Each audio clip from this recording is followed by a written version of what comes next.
Hi everyone, welcome to a new episode of Carolyn Talks, the podcast slash YouTube channel where I, your host Carolyn Hanks, a film critic, speak to industry creatives about their craft, the industry, and their latest projects. And today I am joined by director Jesse V. Johnson to talk about his latest action film, Hell Hath No Fury. It's like a nasty revenge film, and it was very exciting, and I love how it's constructed, and I can't wait to talk to Jesse about this film. But before we do that, I'm just going to ask Jesse to say a bit about himself and just give a brief intro to Hell Hath No Fury. So Jesse? Hi, Carolyn. Thank you for having me. My name is Jesse B. Johnson. I'm the director of Hell Hath No Fury, which is a World War II film set in 1944 August, which is the waning part of German occupation of France. We find a ragtag group of GIs with a French woman who has been a part of the retribution sort of process. She's had her head shaved and a swastika drawn on her forehead and stripped off, which is what they did to the supposed collaborators the moment the Germans left and the Allies advanced in. There were a lot of personal vendettas and axes to grind were taken care of. And we find her in this cemetery where she has promised that there's some hidden gold that they will be able to have if they help to get away from the sort of this, this pseudo-rebel force. What we then learn is that there's a waiting group of French resistance that may or may not know her and may or may not have been involved with her. And then further to that, we find out there's a renegade group of 12th SS who have broken away from the German withdrawal and are also making their way towards the cemetery. So we're left with a group of very diverse and very dangerous characters all coming to this cemetery for whatever reason, we're not sure, but we're pretty certain it's the gold. But what we learn is the most dangerous, as well as the most righteous of all of the people in this ragtag dangerous group is young Marie, the lead title character. Yes, that was great. Thank you so much. So our lead, Marie, Marie Dujardin, is played by Nina Bergman, and what I love about this character, and I love how the film is very much about her, but you don't really notice it until the film progresses. Like it's about, as you said, it's about just close to the end of the Second World War when like the Allied troops started to advance into Europe. And the thing is it's a very contained story because a lot of it takes place in one location, which is this cemetery where these US GIs, they've come and they have Marie and they're like, they want her to help them find this goal because that's the condition. They're like, we're gonna help you if you help us, right? It's a pretty quote situation because at this point in time during the Second World War, like no one was doing anything purely out of altruism. There had to be a payoff, and for them it was this set of gold. They don't know how much gold it was, they just know it was gold. I'm like, this could be like one gold bar, dude, but you're going through all of this for this gold. And the thing with Marie is she has nothing. She has no weapons. She has only her wits, literally. That's and her body. And but the thing is, she can't use her body, as in she can't fight because she's surrounded by men with weapons. She's surrounded by men who are angry, who are frustrated, and they just want to leave. All right, and she has to use her brain and to defeat these men. And I love how the film is about how smart this woman is, and also about the experiences that she had before, because you kind of interweave like the present with the past and situations that she was in. So can you just tell me a bit about working with Nina? Because I know you worked with Nina before because you did a small project for Wonder Woman before the first film, and I know that's how you met her. So can you just tell me about getting her to work with you on this project? Yeah, I think it's a wonderful story. I think it's worth repeating. And I think Nina her story and how she is in this movie should be shared. We did an enormous casting for this. It's a very, very good script, a very good role for a woman, female actors, and they are rare. We know about it's getting better. It's getting better in the last decade or so. We're seeing a lot of, but I felt it had to be a story about a woman in World War II. My grandmother was in the ATS, 1941 to 43. Her stories were what fueled me as a storyteller growing up. I lived with my grandmother as a product of the swinging 70s, and my parents were both happily married, but not to each other, kind of thing. Now, Marie represents all of those female heroes that I grew up.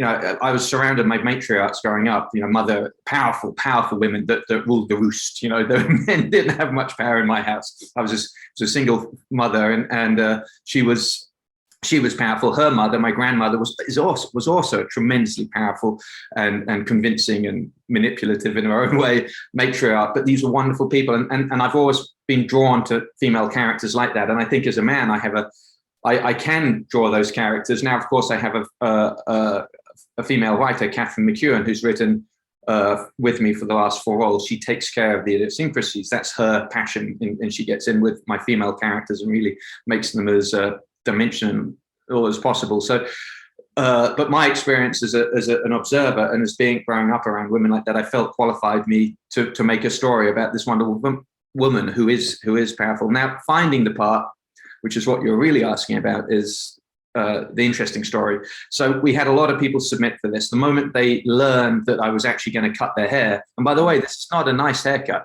This is sheared with bald skin showing in places and tufts showing in other places. Yeah. They realized this was going to be a wig that I was going to let them wear, that I actually wanted the hair cut because of the nature of, the film. That list of submissions reduced very, very quickly. And then beyond that, it was the middle of COVID. We couldn't have people come in from France or England or overseas. We ended up hiring a Russian actress who'd won a couple of Russian Oscars. She's very, very good. It was a very high quality production and it was going to go ahead. But we're 48 hours away from filming and we can't get her out of Russia. They will not open the gate. Trump will not open this end to immigrants at that point, because of the COVID crisis. It was very, very upsetting. Now, Nina had submitted for the role. She'd done an audition. It was fantastic. I loved working with her, but I realized the backers needed someone with more of a name. Nina and I met first through my management a decade plus ago.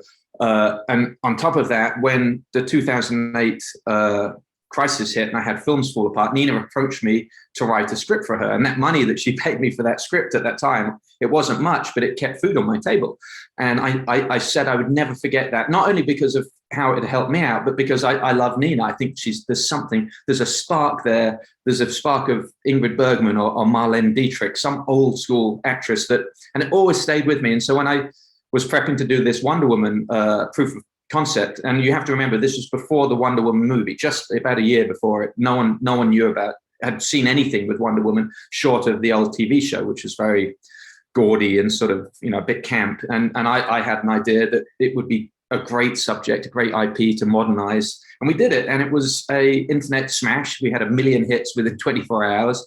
DC and Marvel, not Marvel, DC and Warner's called me in. I went in 3 times. They said, look, you're not going to direct the movie. It's going to be a female director, but we love what you've done. Do you mind if we run with it and use it and show it to our production staff and our creatives? And I said, absolutely. It's the biggest compliment you can give me. They ended up using some of the shots, absolutely verbatim. The smashing gun where Nina smashes the gun over the Nazi was used in their World War II sequence, almost identical to the way when Nina went and read for the part. She got into the last 4.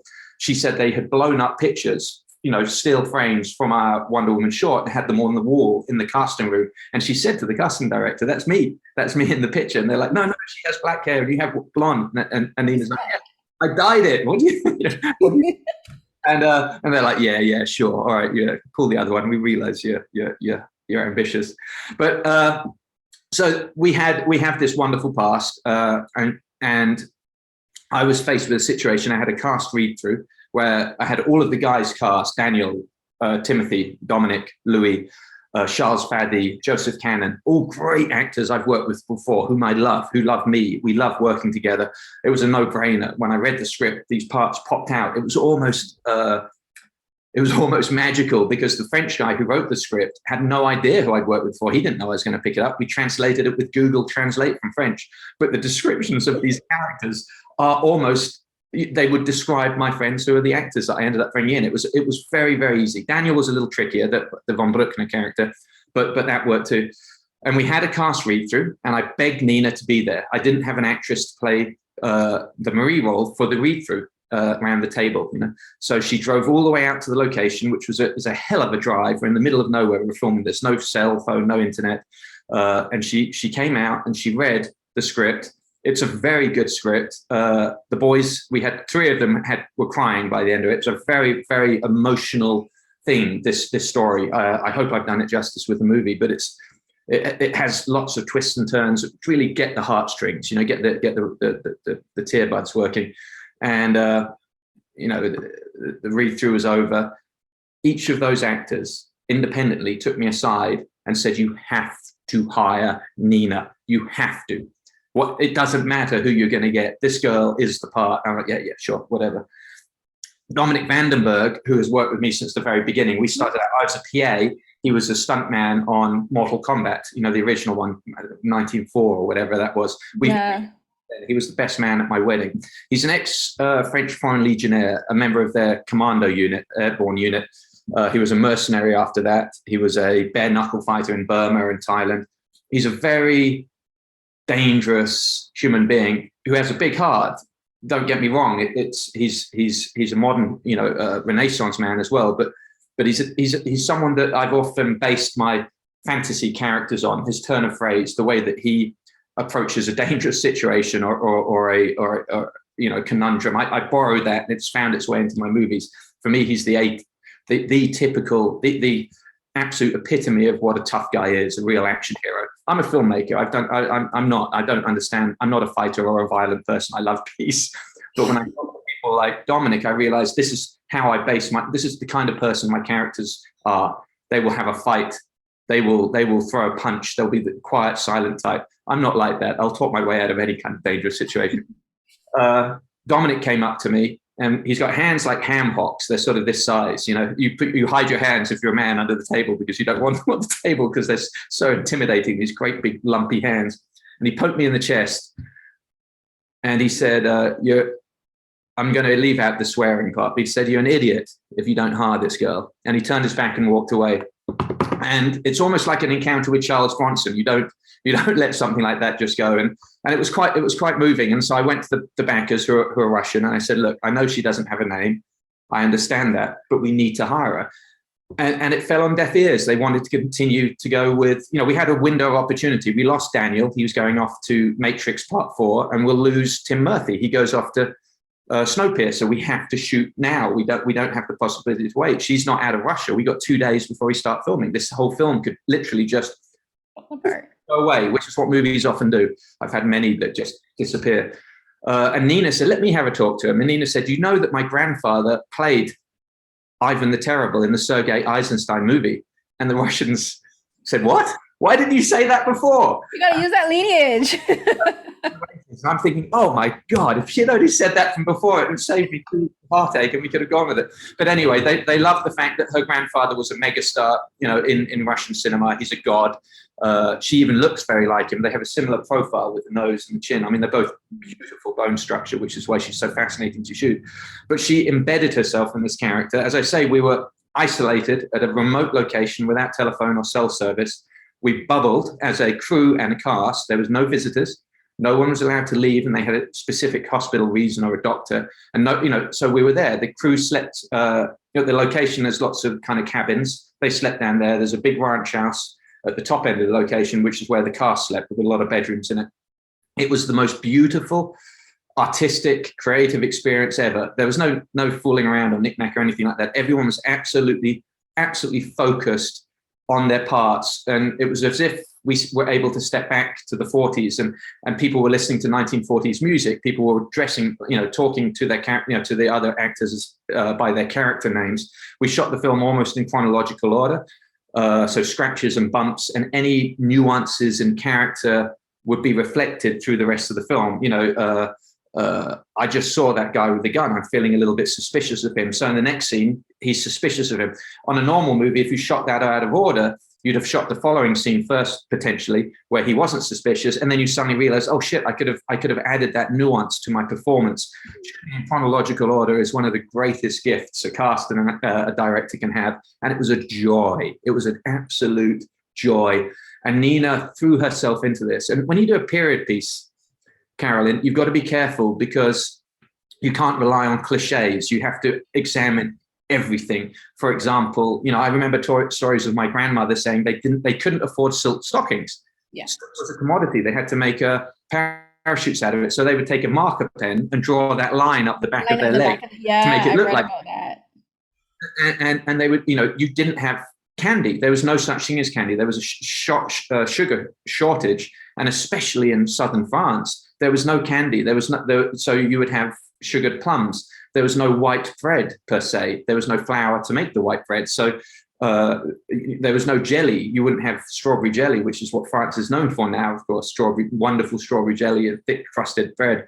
You would, if you showed that in a movie set in anywhere between 1941 and 44, you would be creating an anachronism in your movie. So we had to examine everything, to the guns that are used by the Germans. I had a lot of reenactors, and I have a military guy that helps with that. And, that can be a bit oppressive. Oh, no, he wouldn't hold the gun that way. It has to be held this way because they were trained to hold the gun like that in 1980, and prior to that, they hold it in their right hand.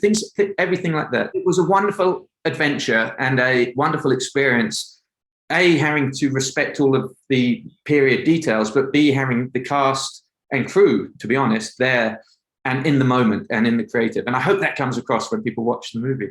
No, it does. I kind of picked up that because you're saying that you filmed in chronological order makes so much sense to me, having seen the film, because you can tell with some films when a film is not filmed chronologically and when it's filmed out of order. Like you can tell because sometimes the reactions don't exactly flow the way they should, and in this film you can kind of feel it, and like especially with Nina, with her playing Marie, the progression of her emotions flows naturally. You can tell when she starts to like, because at first she's held hostage and she's being forced to do this essentially against her will. Yes, it's a deal and a bargain, but she's still a woman without physical protection for herself. So as I said, she has to use her mind. So you can tell when like the pieces of the puzzle that she's forming start to fall in place, and it happens naturally, it happens progressively. Especially there's this sequence involving a tunnel an underground tunnel. I love that sequence because it's one of these characters, he's basically confronting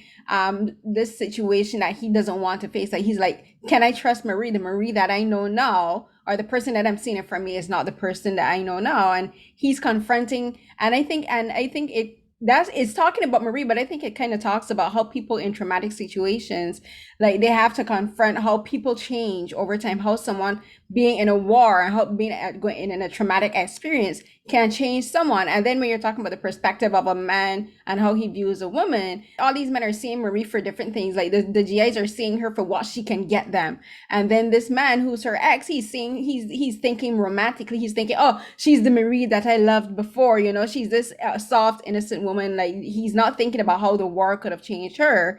And and it's all about these perceptions that these people have of this woman. And she herself is just thinking, I need to survive, I need to get out of this, no matter however I can. And I just love that scene in the tunnel because it's such a small moment, but it talks a lot about how people change and how we all have our own perceptions about people over time. Like you see someone 4 years later and you expect them to be who they were 4 years before. I know, isn't it interesting how we form and change and grow, and little things can knock us off our course that we thought we were going to be on for our entire lives. It's fascinating. It's a human story, and Romain Serre and Catherine wrote a script that's beautiful, a beautiful study of the human condition as well, which is something I'm in love with. I think we're a beautiful, frustrating, awkward, hypocritical, fascinating species, and I love deal with that. The most important thing for me is that some of the characters' motivation is greed. Mm-hmm. The GIs, for the most part, two of the GIs, not all of them, by the way, not all four. The other two, it's more complex, but for two of them, this is simply about being able to make a better life for themselves when they return. They feel they're older. They're older GIs. They were hired late in the war. They don't have the idealism that young men have. They're cynical. They're tired, and they want to be paid for all of this hard work that they've done, and they feel they're owed it. They feel they're entitled to something from this hideous experience they've been through, and they validate that. It's not really greed in the form of, I'm going to get some money and I'm going to retire on a desert island. They just feel they want their due, And then you have the German, and frankly, von Bruckner is in love. He just wants to retire with the beautiful blonde with as much money as he can somewhere nice. It's not about greed for him either.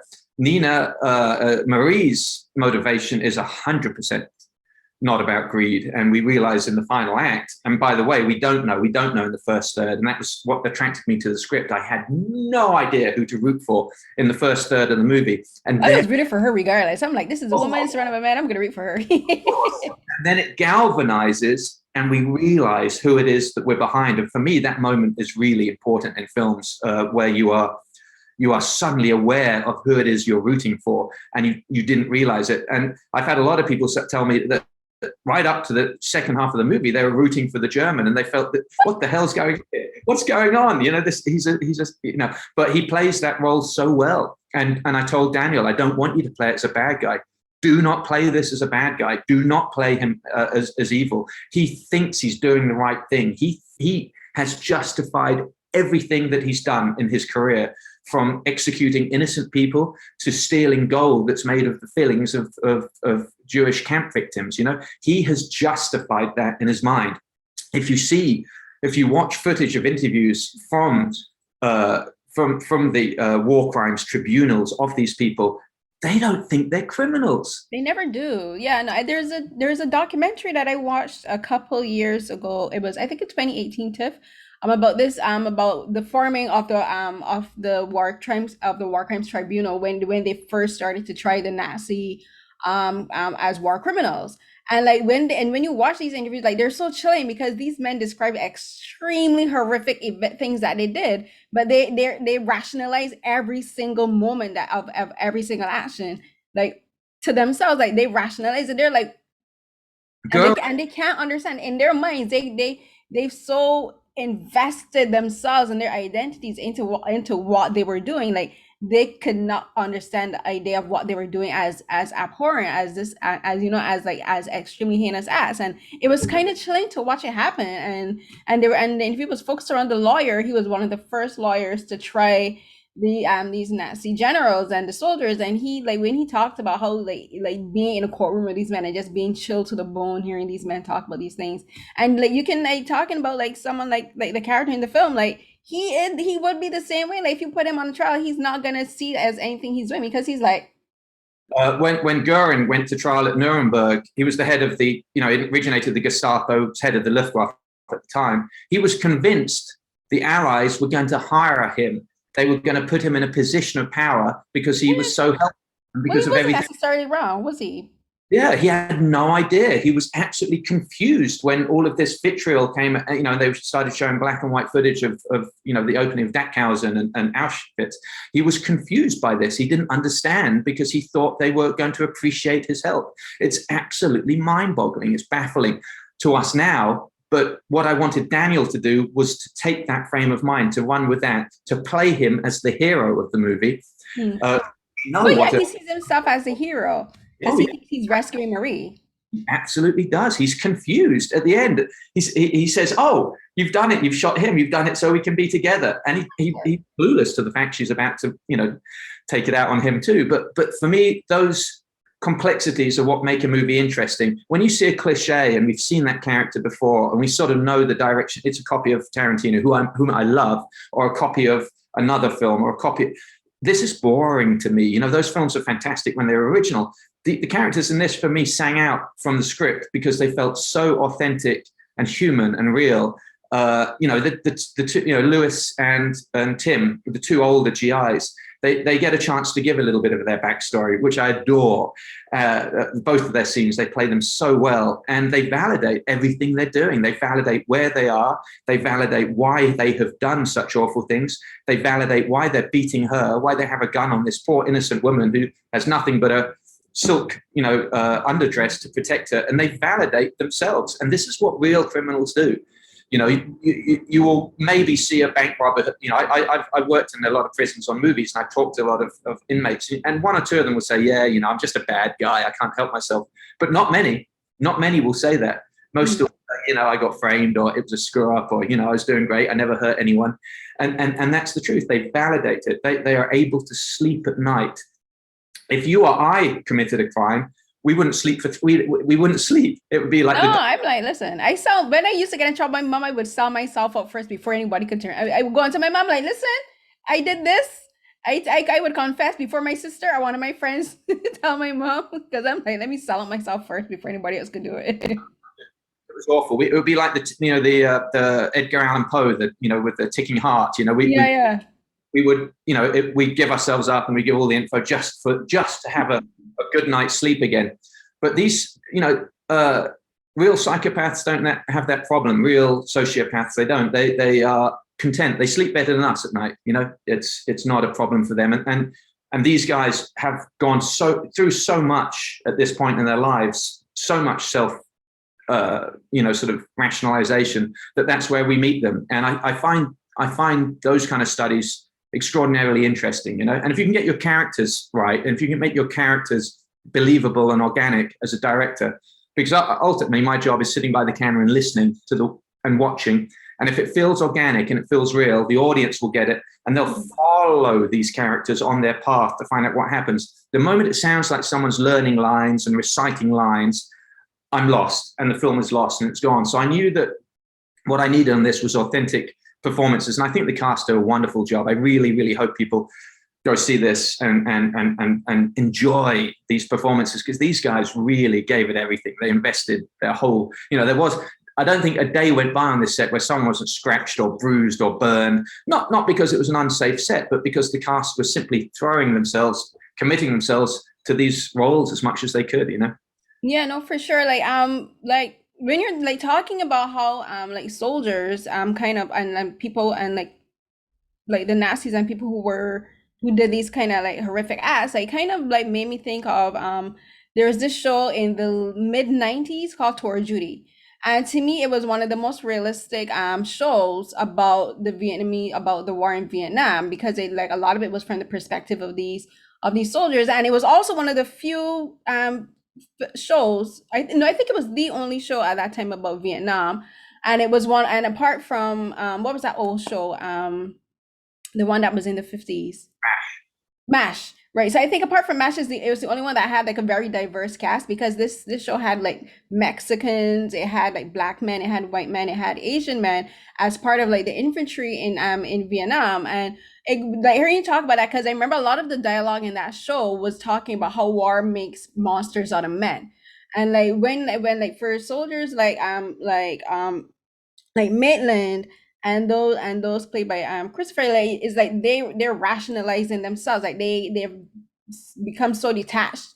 For some of them, like war brings out the worst of them. Like this, they were always monsters on the inside, and war gives them an opportunity to become the monsters that they had the potential to be. And then for war, it turns them into monsters, something that they would have never been before war. But there's this character played by Joseph Cannon, Vic, and I have to ask you about it because I was like, it's the one black man and he dies first. Before he dies, like, he talks about how he observes these men do these extremely horrific things. He's like, this isn't what I signed up for. They sign up for war, but then the things that these men do in the name of the war and as an excuse for the war, like he like that's that. I think that was a very good scene, because he talks about, this isn't who I am. This isn't what I came here to do. He's like, I've done bad things for myself, but these things that I'm seeing these men do, like this is not what I ever expected to do. And I thought it was interesting, especially coming from a black man, because I'm like, you would have been facing racism and anti-blackness back home in America, but I guess it's seen how what's the term I'm looking for? How these men could be as dangerous to white women and to white men on another territory. So I really liked that scene. And then after he died, but I was like, you know what? I kind of prefer that he died first, because I would prefer that and seeing him do the extremely horrific things that the others went on to do afterwards. No, he was the most sympathetic of the GIs for sure. He was originally written as a white guy. I've worked with Joseph Cannon 3 times. He's one of the most poetic and interesting and wonderful actors I've worked with. He's a big man. He's a big, intimidating man as a physical specimen, but he has this most poetic and beautiful, gentle way of delivering lines. And I love that juxtaposition. And white, black, or whatever. I don't really see colors. It doesn't. That's not how I make movies. I'm an observer and a voyeur of love and a studier of the human condition. It's not. I don't want to get into politics. No, I understand what you mean. I knew I wanted him in the movie somehow, so I wrote this part and I changed it to being a black soldier with them. There's a lot of research you have to go to because they weren't simply fighting alongside white units at the time. It was a little more complicated than that. That racism was endemic. But as a translator, he would have been in there. And I'm saying that he learned French because of something he knew back in his youth. And I wrote the dialogue for him, and then Catherine rewrote the dialogue. And Joseph came in prior to shooting, and he said, "I love you, Jess, but this dialogue is awful." Write it. I said, "Please do it. And he rewrote it, and pretty much 99.9% of what Joseph's Cannon's character says in the movie is Joseph's poetry. That's what he wrote. And I loved it. We had to move. The only thing we had to change was we could only get the rights to one of the songs that he mentioned. We had to make sure that was public domain. So he had chosen a different song. We found another one from 1939, a Louis Armstrong one that was, that we could use. But other than that, that's Joseph and his poetry. He's a writer. He's a beautiful human being. He's a creative soul, an old soul. The kind of people I'm drawn to. I get cosmic awareness and talking about past lives, but I think people bring a certain history to their performances, and you can tell when someone hasn't lived too much and they're faking it, and then you can tell when someone has a genuine richness to their character. They've lived life, whether in this life or past life or whatever, but they bring a depth and a quality to their performance that makes your hair stand on end, makes their dialogue sound a little bit more profound than the average person. And I love working with Joseph, and he does that. I've taken him to Georgia. He worked with me on the Bruce Willis film. He worked with me on Debt Collectors Part 2 and made that character far deeper and richer and more interesting. There's a scene in Debt Collector 2 where he tells Scott Adkins, "I've been your fan for life, man. I loved you. What happened? You know, what the hell happened to you?" And this was written in the script. It was okay. But the way that Joseph played it, it's one of those scenes where I'm watching the monitor and I'm wanting to know what happens next, and I forget to say cut. I'm leaning in, and the director has to tap me on the shoulder and say, "Dude, say cut." No. I want to see. And those moments are magical for me. I'm terrible in that respect. I get caught up in these scenes all the time. It's going right. I don't want to say cut. I'm ruining it. I don't want to step away from the canvas. And Joseph brings those moments. Lewis brings those moments. Timothy B. Murphy brings those moments, and most of all, Nina did it on this one. I guarantee you, if I just kept the camera rolling, Nina would have stayed in character, and we'd have seen a different movie end. It would have just kept going because she was so primed for the scene. There was never that moment where they finish their dialogue and look over at the director for approval. That doesn't happen with these kind of actors. They're in the moment. They're unaware of the camera, or at least they're making me feel they're unaware of the camera. I'm sure they're aware of it, making sure the face is, but it's such an wonderfully organic and rewarding experience when you work with actors like that. And so, yes, I'm so pleased you enjoyed Joseph's performance. The only credit I can take for it is putting him in there.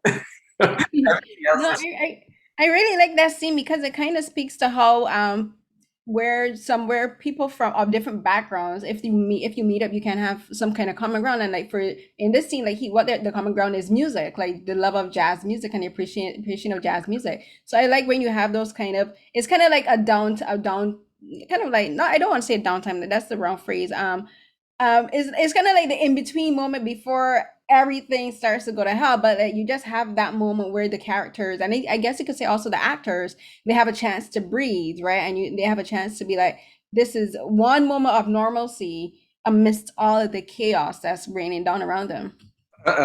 One of my favorite directors, William Wyler, said that you have to almost bore the audience before you can shock them.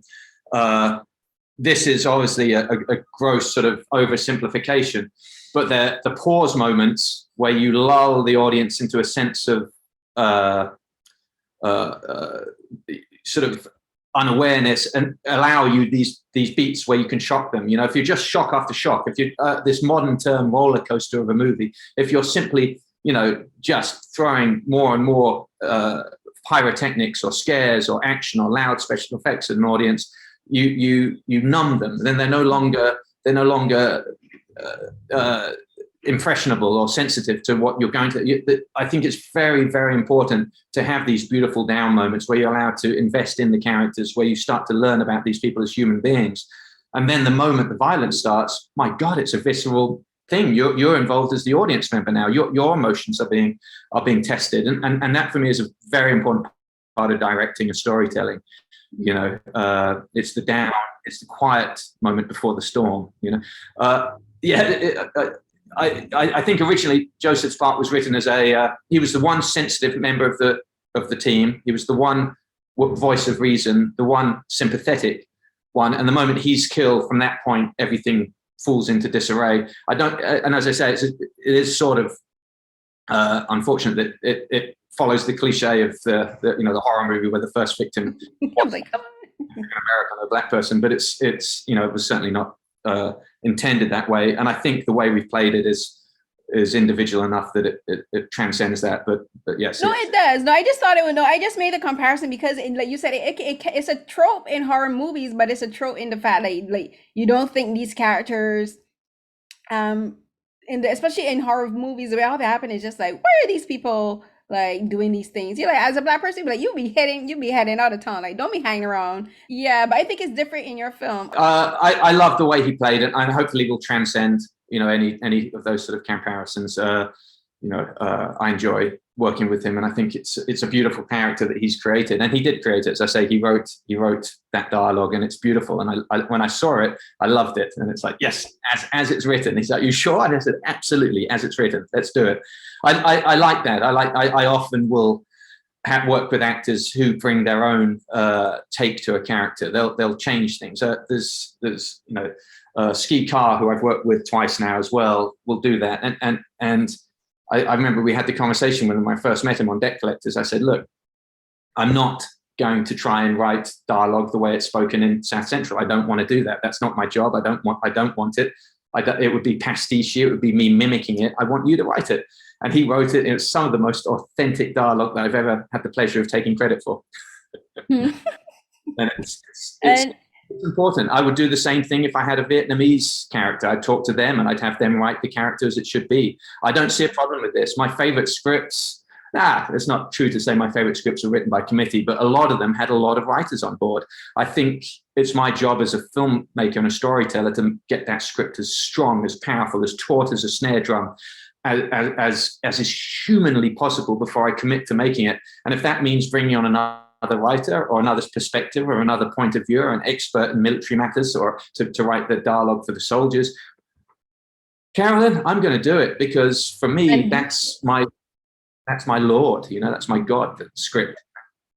Yeah, no, and speaking about that, like one of the things that I think is interesting about this film, I think compared to yours, is it's an action film for sure. It's like guns and knives and explosions and all this, but because the central character, I think, is Marie, and it's not that you haven't had female characters, that you've had like female characters who are badass and who kick ass, but because of Marie's situation, she is not a martial artist. She's like, even though Nina has like training as an amateur boxer, she's not physical that way. She doesn't use her body as her physical defense. So I want to ask you, like, what was it like creating a film around a female character who is not a martial artist? Because like that's what a lot of your films are known for. Like you mentioned, like you have Scott Adkins, who's well known in the action film genre for being a martial artist, and you have other films that you have like Tony Jaa, and you've worked with people like Iko Uwais, and your films are known for having martial artists, but like this film is not that, and your female character is not a female martial artist. So like I thought it was interesting that she's able to defeat these men with very little violence from her own self. So I want to ask you about filming a film like this with a character like that.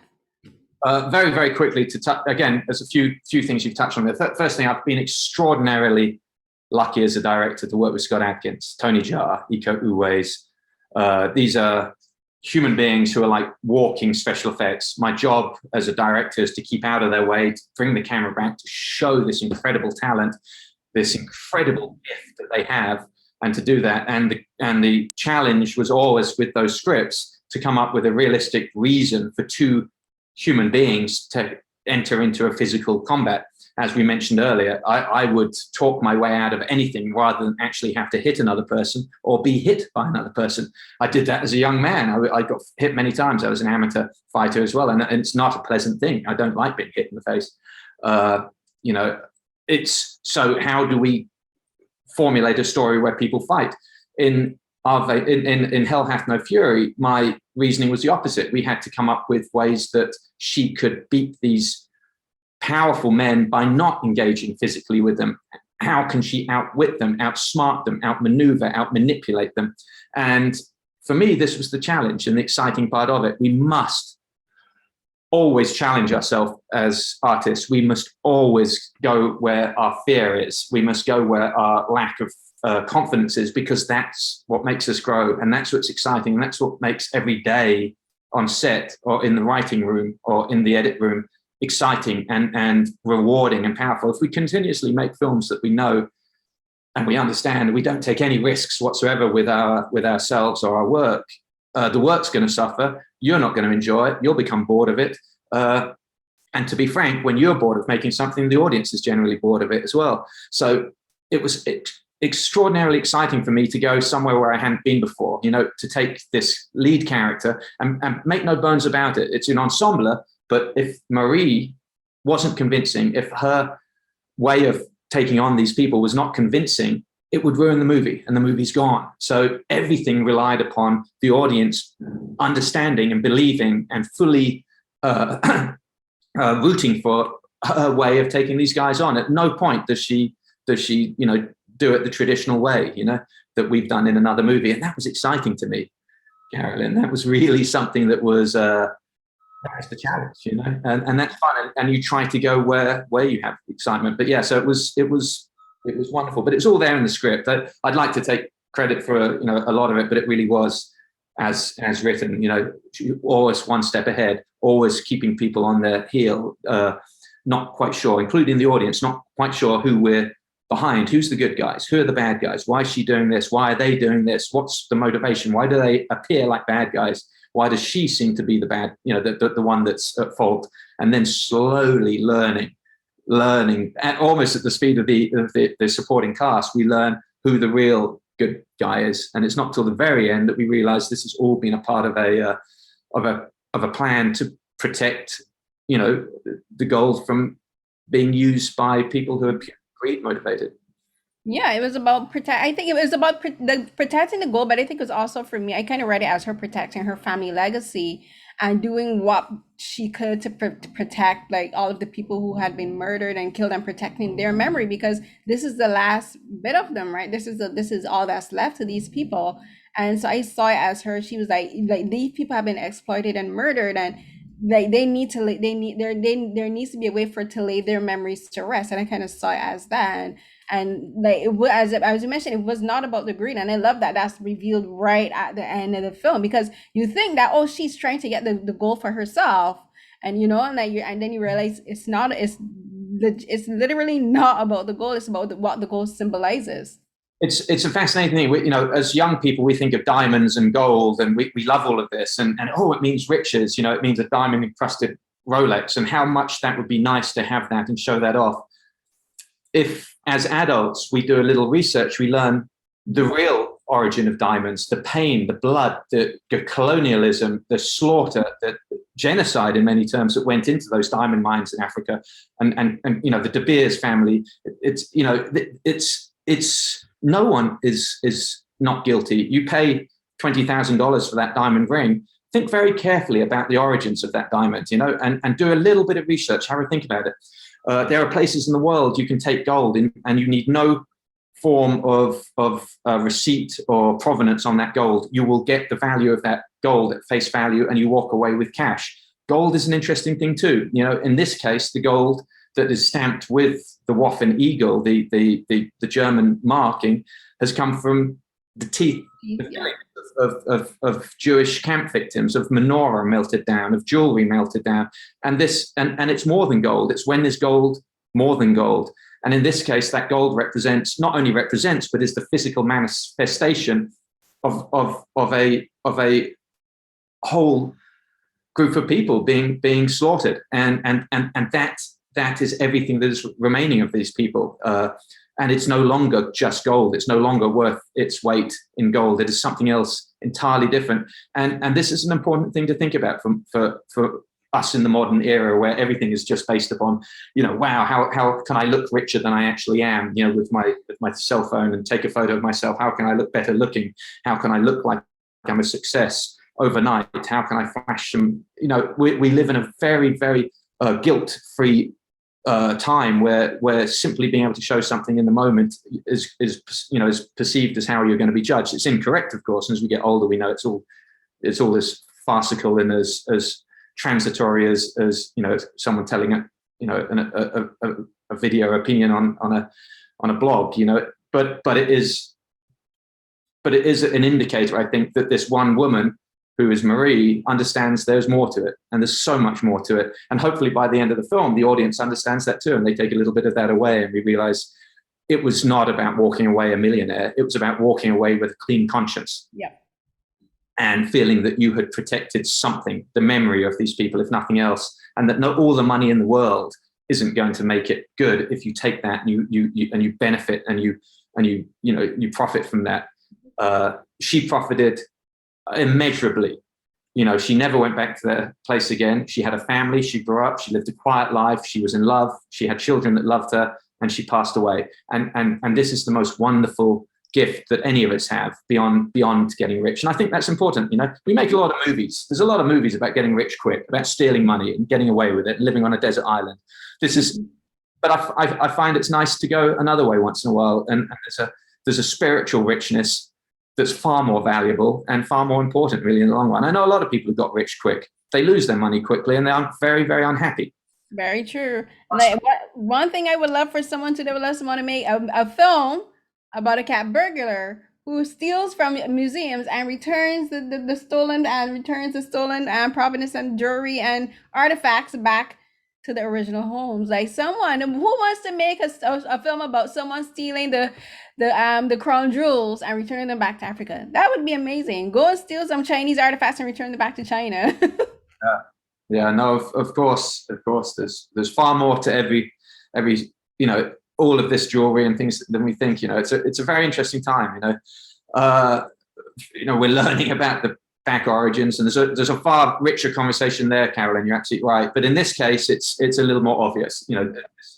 These bars of gold that have meant so much in the minds of these GIs, the resistance, the German, really represent pure evil on Earth, and it really was evil. I did a lot of research for this, and I asked the cast and crew to watch, come and see a picture that was made by a Belarus director about his childhood at the end of the Second World War, and watching, the scorched earth process that the SS, particularly one group of SS, used to go through his home country, and how devastating that was. It's a very, very affecting movie. Extraordinary. It's almost, you have nightmares from it. It's almost like actually participating in this in some manner. And I asked everyone to watch it, and they had a little flavor of what was going on. This isn't a war film, that ends with a lot of people laughing and hugging each other, and as they did. It is a testament to the fact that there are no winners in a situation like this. Even Marie's character, I'm sure she carried the emotional burden of what went on for the rest of her life, but at least she knew she had done what in her mind was justified, Yeah. and made sense.